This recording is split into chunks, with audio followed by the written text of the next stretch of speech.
The letter shook in Michael's hands as the paper blurred with tears. He had never expected to shed. Freedom had arrived quietly, sealed in ink, announcing that the charges no longer held weight. He whispered, "They finally see me." The walls of his small apartment seemed to breathe with him, carrying the echo of nights spent questioning his own worth. A diploma, scuffed and folded, lay untouched on the shelf, its silence heavier than any chain. Michael remembered the night officer Daniels had pressed his wrists into steel, the suspicion in his eyes as sharp as the cuffs. "You think you'll ever change?" Daniels had asked back then. Tonight, Michael imagined the same gaze but painted with something foreign: respect. His chest tightened as the idea of dignity became real again. The cost of this chance was not erased by the letter. It was measured in lost years, in a daughter who stopped calling, in trust that refused to grow back easily. "I want the right to show up again," Michael said into the quiet. The weight of the second chance was not just the gift of freedom, it was the demand to prove it was deserved. He folded the letter until the crease cut deep, as if the paper itself carried scars. A debt had woken up, and it had his name written all over it. Michael sat staring at the letter, whispering, "This is not forgiveness, it is a test." He remembered his daughter Emily, who had stopped calling years ago, her last words echoing, "You always promise, but you never stay." The apartment felt smaller, its silence filled with ghosts of choices he couldn't erase. Bills scattered on the counter reminded him of debts unpaid, of jobs lost when his record followed him like a shadow. He pressed his forehead into his hands, thinking of Daniels again, the man who once looked at him as if failure was his only identity. Tonight, the paper in his grip told a different story, but the mirror on the wall refused to agree. "I want to show her I am not the same man," he whispered. The cost of that truth pressed heavier than chains, because words alone would not bring Emily back.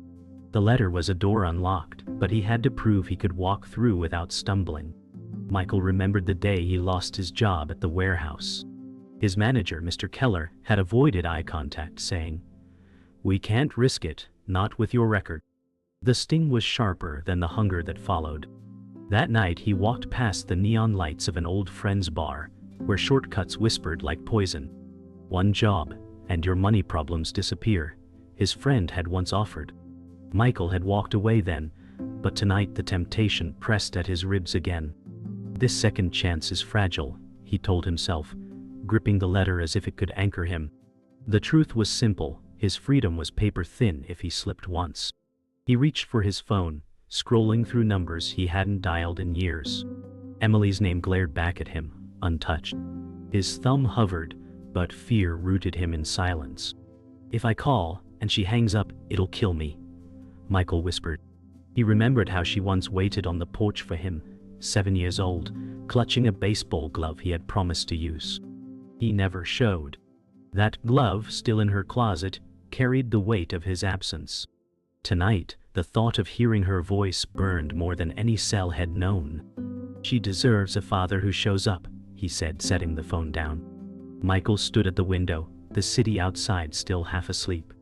The letter sat on the table behind him, folded sharp. "This is not freedom," he muttered. "This is the beginning." He thought of Daniels again, of the night's hard eyes, and what it would mean to meet them now with steady resolve. Respect was not handed, it was proven, earned brick by brick. He whispered, "I'll pay the debt in full." As the first rays of sun spilled into the room, Michael felt both small and unbroken. The chance to reclaim dignity had arrived, but it demanded he gamble everything. Michael sat on the edge of his bed, the letter lying like a fragile promise beside him. He whispered, "They cleared my name, but they can't clear the damage." His chest ached as he thought about Emily, the daughter who hadn't spoken to him in 6 years. Her absence was louder than any sentence served, her silence sharper than Daniel's cuffs. He remembered her last birthday he missed when she turned 13, candles burning down without him. Emily had shouted through the phone once, "I don't need a father who disappears."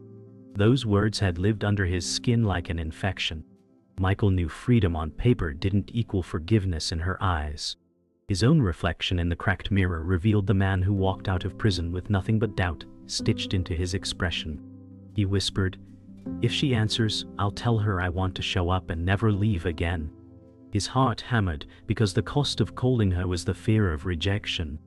It was easier to serve time than face his child's disappointment. The second chance was clear in his mind now. It wasn't freedom, it was Emily. Michael scrolled through his phone until Emily's name glowed on the screen. He whispered, "I can't fail this call." The number hadn't changed in years, but every time he saw it, his hands froze. Tonight, he forced himself to stare at it. Memories of her small voice asking, "Will you be at the game, Dad?" pressed against his ribs like thorns. He hadn't gone, choosing a bad crowd over his daughter's trust. His eyes burned with shame. "This is my wound," Michael muttered. The belief that carried him through prison, that someday he'd make it right, felt both heavy and impossible. He rubbed his temples, whispering, "I can't promise what I can't deliver." Yet, beneath the fear, a quiet resolve stirred. He would not run again, not from Emily, not from himself. He said softly, "I'd rather risk her hanging up than keep her waiting in silence." The call was more than a dial tone. It was the cost of proving he had changed. Michael walked to the community center where his sponsor, Robert, often worked. Robert had been his lifeline inside, the one who said, "Change isn't a speech, it's a habit."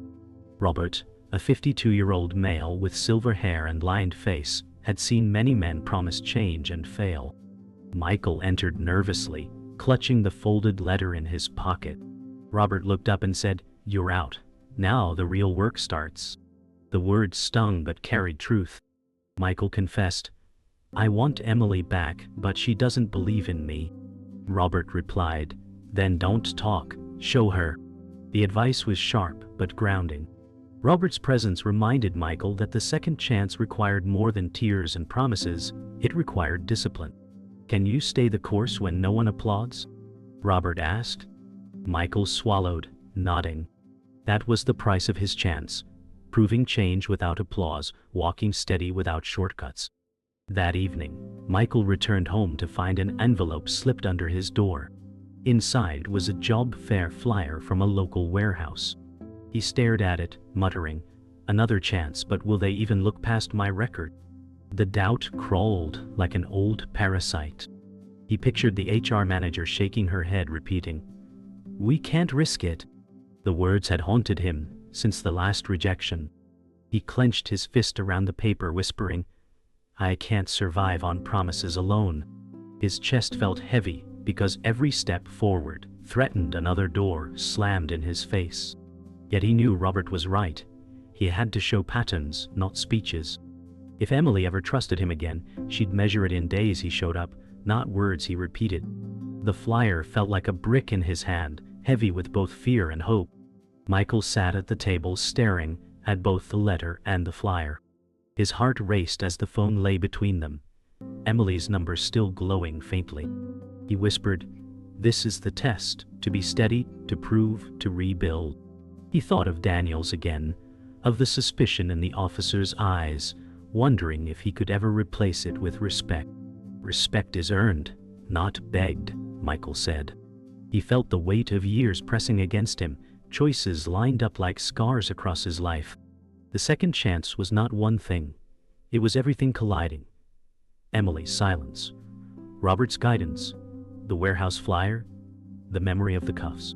Michael whispered to himself, "This is not about freedom, it's about dignity." The line drew sharp in his mind. If he failed, he'd lose the last fragments of trust that still clung to him. If he succeeded, he could become a man Emily might call father again. Michael stood outside the warehouse job fair, flyer folded so tightly the paper cut into his palm. He muttered, "One door, just one chance." The line of applicants stretched long faces, tired and eager. His chest pounded because every rejection lived fresh in his memory. He thought of Mr. Keller saying, "We can't risk it," and wondered if today would be different. The second chance on paper meant nothing if the gatekeepers slammed another door. He whispered, "Emily deserves a man who doesn't give up." Yet fear gnawed at him. What if his name alone poisoned the room? Robert's voice echoed in his head. Show patterns, not speeches. He inhaled deeply, stepping inside where fluorescent lights buzzed like judgment. He saw tables lined with employers, clipboards stacked, eyes scanning resumes. He felt every scar of his past visible, though hidden in silence. He whispered, "Respect isn't begged, it's earned." The weight of the room pressed him low, but his steps carried him forward. Michael sat across from Ms. Harris, the HR manager, a 42-year-old female with neatly tied hair and crisp navy suit. She glanced at his resume, then looked at him directly. She said, "Your qualifications fit, but your record raises concerns." The words struck like familiar steel. Michael steadied himself, whispering inside, "Don't beg, show strength." He replied aloud, "I made mistakes, but I've worked every day to build something better." Ms. Harris tilted her head, unimpressed yet curious. She said, "We need reliability. Can you prove consistency?" He nodded, heartbeat racing.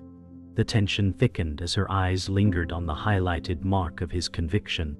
Michael whispered softly, "I can't erase the past, but I can show up every single day moving forward." Silence held the air heavy before she finally said, "Well, be in touch." Michael walked out, knowing the decision wasn't final, but the test had begun. On his way home, Michael passed the corner where Tony, a 39-year-old male with slick hair and crooked smile, leaned against a car. Tony smirked. "You don't need a warehouse gig. I've got faster money." The words curled like smoke around Michael's ears. Tony stepped closer, whispering, "One night's work, no one will know." Michael felt the ache of unpaid bills and the pull of temptation. He said, "That's the path that killed everything before." Tony laughed. "You're too proud to win easy." Michael clenched his jaw. Robert's words returned, "Shortcuts poison tomorrow." His pulse raced as he turned away. Tony called after him, "You'll come back when doors close." Michael kept walking, whispering, "Not this time." Each step away felt like dragging chains, but it was the only way to protect the fragile chance he'd been given. That night, Michael sat across from Robert in the community center, exhaustion in his eyes. He confessed, "Tony offered me quick money." It felt easy for a moment. Robert, 52-year-old male, leaned forward and said, "Easy is a lie. Every step you take writes Emily's story too." Michael whispered, "I almost caved." Robert shook his head, saying, "Then you fight harder tomorrow." The words cut deep, but gave Michael a strange strength. He realized Emily's silence wasn't just her wound, it was proof of his patterns. He whispered, "If I fail again, she'll never trust me." Robert replied firmly, "Then don't fail, show up." The conversation pressed against Michael's chest like a brand.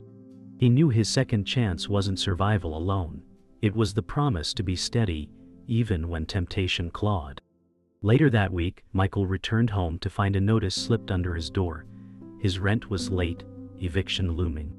He whispered, "I'm running out of time."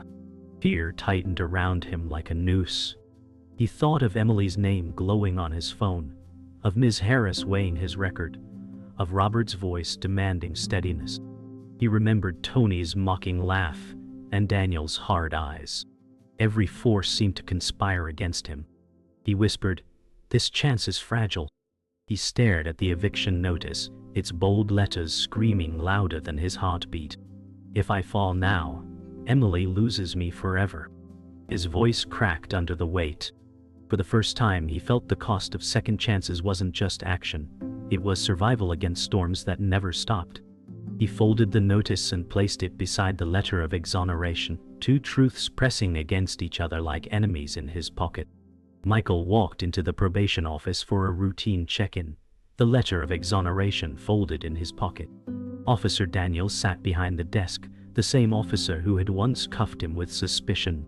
Michael froze as Daniels looked up, not with contempt but with a strange heaviness. Daniels said, "I've read your file again. There's something you need to know." Michael's chest tightened, bracing for another blow. Daniels leaned forward, his voice lower. The case that put you inside, there was evidence buried. You weren't the man they wanted, but you were the one they could reach. Michael felt the room tilt. He whispered, "You knew." Daniels shook his head. "I didn't know until later. I carried it since. I pushed you hard because I thought maybe guilt lived in you. Turns out it didn't belong there." Michael's world split up. Freedom had always been tainted by shame, but now shame shifted into betrayal. His second chance wasn't just about rebuilding, it was about living with truth that came too late. Michael gripped the arms of the chair, whispering, "So I was a stand-in for someone else's crime." Daniel's eyes hardened with regret. He said, "The system wanted closure, and you fit the mold." The words burned hotter than chains. Michael slammed his palm on the desk, shaking. "I lost years. Emily lost a father." Daniel's face cracked, the weight of his silence pressing him low. He said, "I couldn't fix the past, but I can't hide it anymore." Michael's anger stormed into grief, his voice breaking. "Do you understand what you've taken from me?" Daniels looked down, ashamed, whispering, "That's why I look at you differently now. Respect isn't pity, it's recognition." The room's air thickened. Michael realized his fight wasn't just against temptation or poverty, it was against the truth of being wrong. His second chance carried a deeper wound now, the knowledge that justice had been bent. Michael left the office, the streets blurring around him. His fists clenched as he whispered, "They stole years, and no one pays it back." He stopped under the gray sky, cars rushing past, faces of strangers indifferent. The city moved while his life had been paused. He thought of Emily, her childhood lost without him. Rage pressed against his ribs, but so did Robert's words. "Do you want revenge or repair?" Michael whispered, "Repair." Yet the truth clawed. Justice had failed him, and respect from Daniels could not erase the emptiness. He pulled out the letter again, its crease deep like the scar it represented. "This is paper, not justice," he muttered. The twist wasn't freedom, it was a wound disguised as victory. His choice was no longer just about dignity, but about whether he could live without demanding repayment. That evening, Michael told Robert everything. Robert, 52-year-old male, leaned back, his face etched with disbelief and sorrow. He said, "They stole your years, but don't let them steal the rest." Michael whispered, "How do I not demand it back?" Robert shook his head, firm but kind. "Demanding won't heal, living different will." Michael's anger cracked into despair. "I don't know if I can forgive Daniels." Robert's voice was steady. "Forgiveness isn't for him, it's for you." The words cut deep, because Michael knew Robert was right. His second chance had become a heavier climb, but it was still his climb. He whispered, "If Emily sees me bitter, she'll never see me free." Robert nodded slowly. "So prove you're free." The conversation left Michael trembling, but something inside him settled, a clarity that freedom wasn't only paper. It was the choice to rise above a truth designed to bury him. Michael returned home, laying the eviction notice, the job fair flyer, and the exoneration letter on the table. 3 pieces of paper, 3 versions of his life: debt, opportunity, and betrayal. He whispered, "Which one defines me?" He stared at Emily's number on his phone, glowing like a beacon. He said, "She deserves to know the truth. But if I tell her, will it sound like an excuse?" His heart pounded, fear louder than rage. He folded the papers slowly, stacking them together. "This is my ledger," he whispered. The twist wasn't that he was free.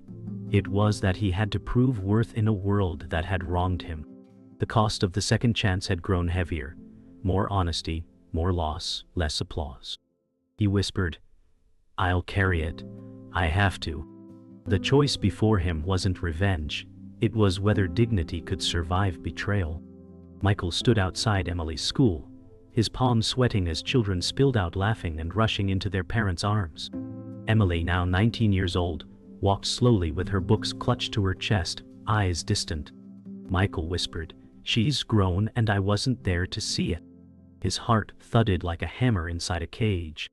He stepped forward, saying softly, "Emily."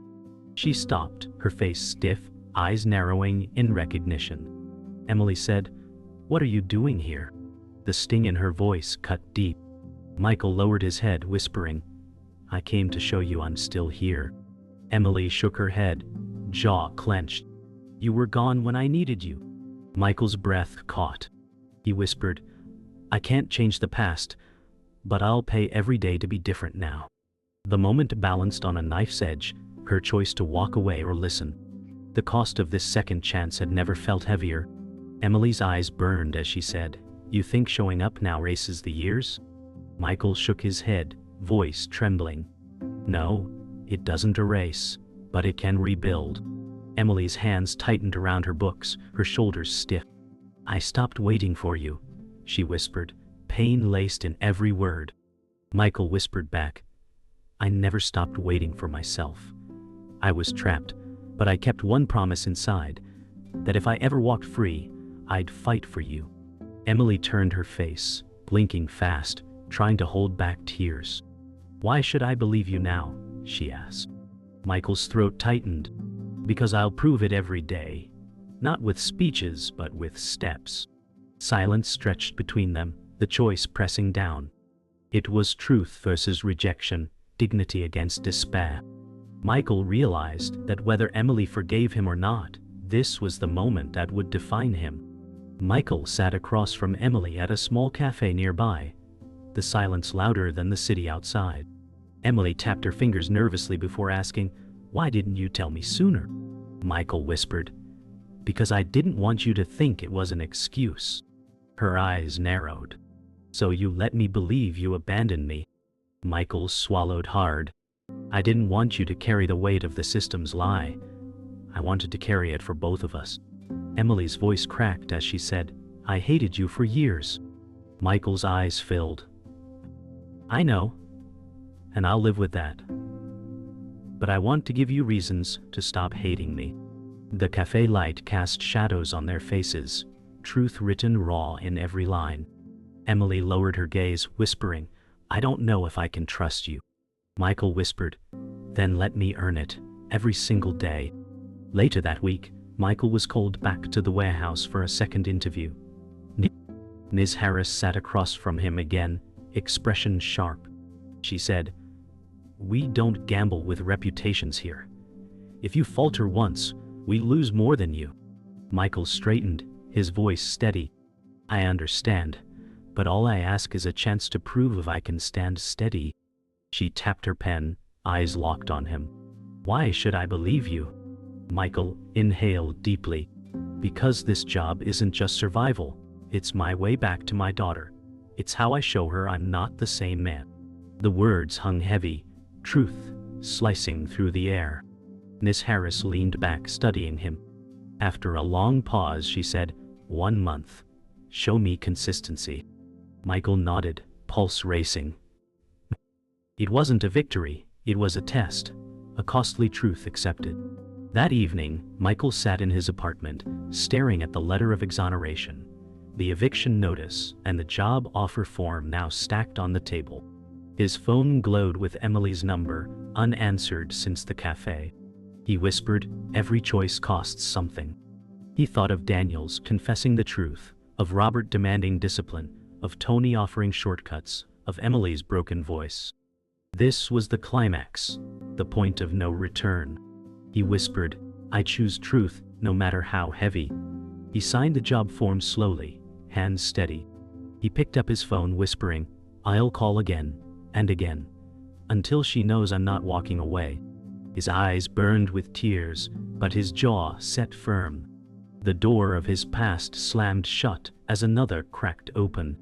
His second chance was no longer a dream. It was an act written in sweat, patience, and the cost of honesty. Michael reported to the warehouse at dawn, his new uniform stiff, boots squeaking against the concrete. He whispered, "Day 1, no mistakes." Machines roared, forklifts moved like giants, and supervisors barked orders. His hands trembled as he lifted boxes, but he kept steady, whispering, patterns, not speeches. Each movement became a vow, each shift another brick laid in the wall of his promise. Sweat burned down his back, muscles aching, but he refused to falter. He thought of Emily and the weight of her eyes in the cafe. He muttered, "This is how I show her." Miss Harris walked past, clipboard in hand, eyes sharp. She paused briefly, then nodded faintly before moving on. The gesture, small as it was, felt like air filling Michael's lungs. Respect would not arrive quickly, but it had begun to glimmer. The warehouse echoed with the rhythm of labor, and with every lift, Michael felt dignity return piece by piece. Later that week, Michael returned to Robert, exhaustion etched into his face. Robert, 52-year-old male, leaned forward saying, "How's the job?" Michael exhaled. "Hard. Every shift feels like a test." Robert nodded. "That's because it is."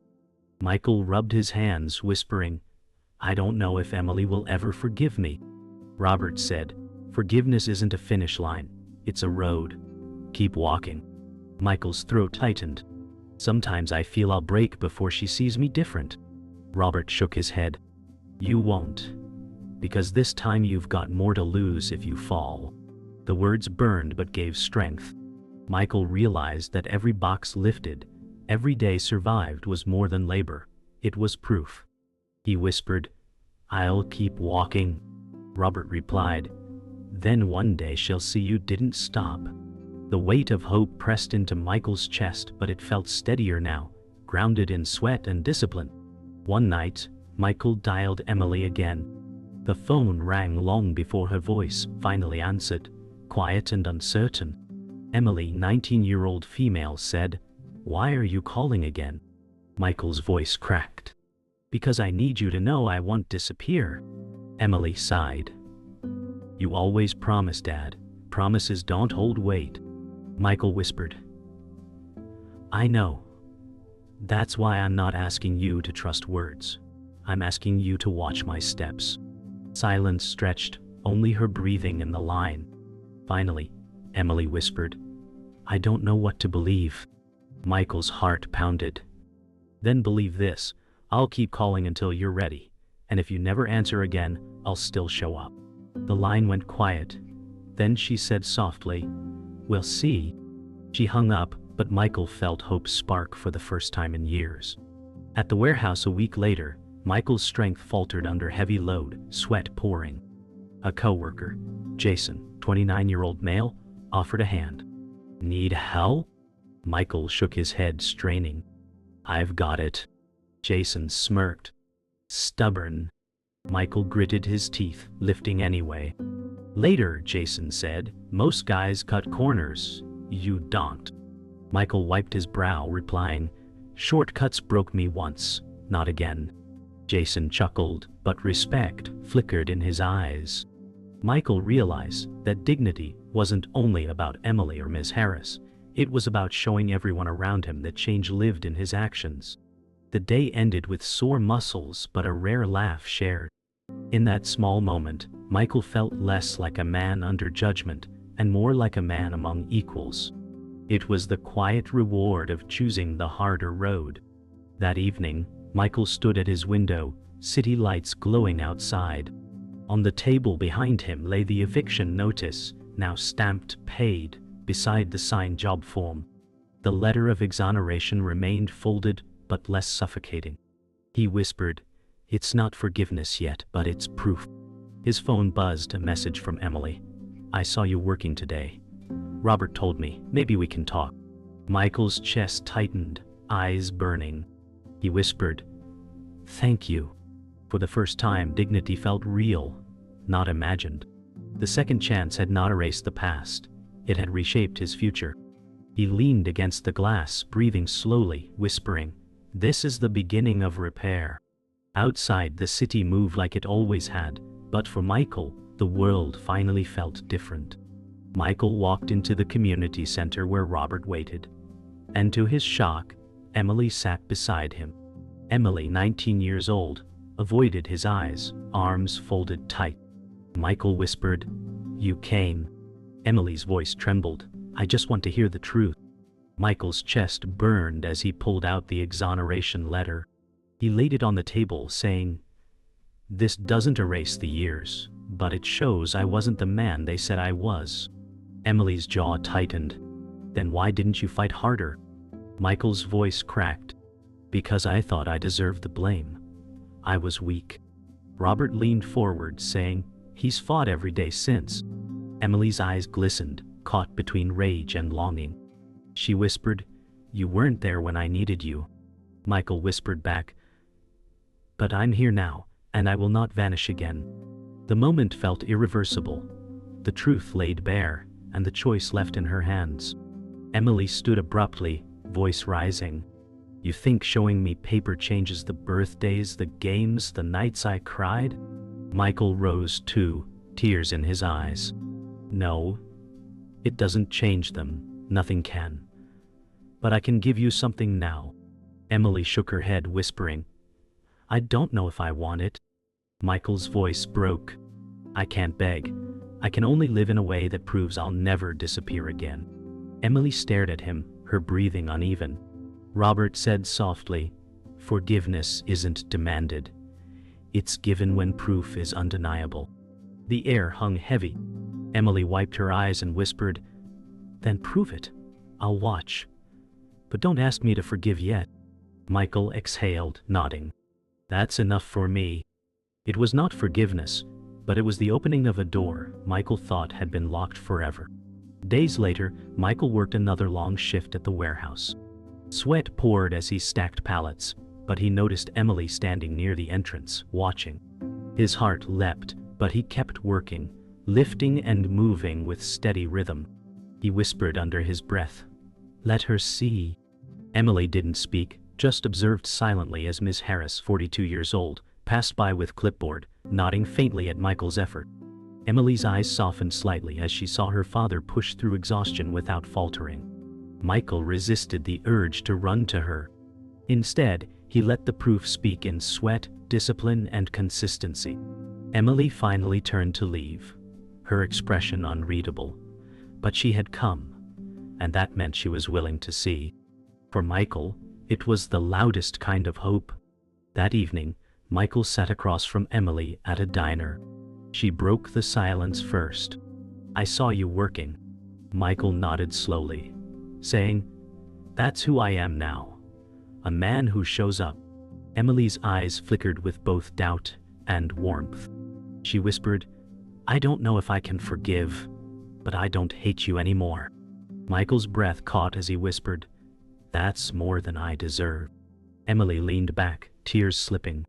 "You owe me years you can't pay, but maybe you can build something new." Michael nodded, whispering, "Brick by brick." The clatter of dishes and murmur of voices filled the diner, but at their table, time felt suspended. For the first time, Emily didn't look at him as a stranger. She looked at him as her father, flawed but present.